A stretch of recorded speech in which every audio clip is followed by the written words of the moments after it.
Nakapag-brace si Alin na eh. Paano hindi magagusto yung magpa-brace? Ang lalaki ng ngipin sa mga Gaya, gaya. Idol talaga ako yan eh. Bobby, kasi lula mo muna papabrace ni Ninang mo. Walang ibig si Lola. Kamingit ka na ba ka? Hindi lang, sobrang bait. Ano mo ka dito, Omar? Sobrang bait daw nila. Kaya Lola lang dito, Lola. Kasi wala mga paborito kaya may mauuna lang yan. Kunin mo nga muna yung second hand para umabot sa Ano dilis. wala ko? Ito nagparisag kulay pink.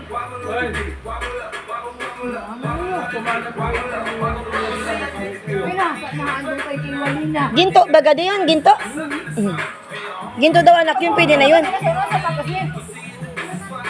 Gabrace na eh. Parang gusto ko talaga. Okay. Okay. Okay. Gusto mo na sa akin. Go. Ay, dito ako na kay Nina. Hindi na. Ate, ate, ate. Bakit ka lang sa akin? Yan. May brace na? Salit, salit, salit. Ate, salit, salit. Bakit salit, ate? Alin. Bakit salit ka? Gabrace si Ata man na pisbing. Huwag sipilyo muna ng Alin. Basta yung nabili ko sa Alin. iyo. Wow. Alin, sipilyo muna. Pong 50. Si Ari may pagpa-brace na may 7,000 na. Brace nila.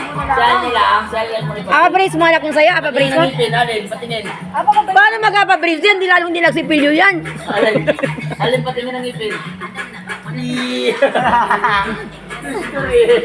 Wala kayo kay Renzo. Si Renzo. Isa pa din yan.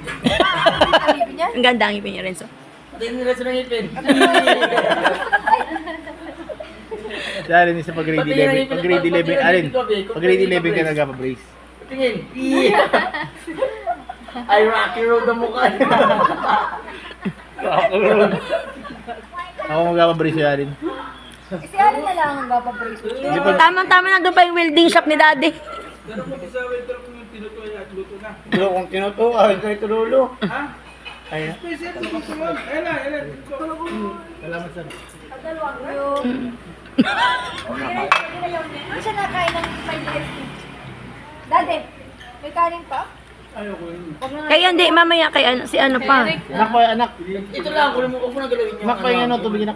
Ay, huwag mo na, dito mo ilagay. Bakit natanggal mo isa? Kala ko dalawang gusto mo rice. Kaya nga, maglalagay akong ulam. Ito, ito.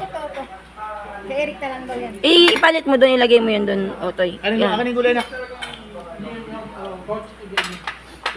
Anak, yang toto Jomar. Ay, Tina. Hindi, ilagay mo doon, no? Kay ito. Kay Eric. Sabi mo kay Eric yan, ang tagal niya. Nagigising lang daw. Mabilisan daw niya. Asa na siya? Malamig na kami. Mabilisan daw niya. Asa na daw, baga siya? Nagigising na lang. Suy. Alin. Kuya may grade 11 yung gabrace, yung grade 11 din. Maliliit daw. Kaldereta daw tayo. Ako gabrace sa'yo. Di pa sa'yo daw na kaldereta si mami. Hindi, para grade 11. No? Ang dami na natin pagkain, may merienda pa nga, oh.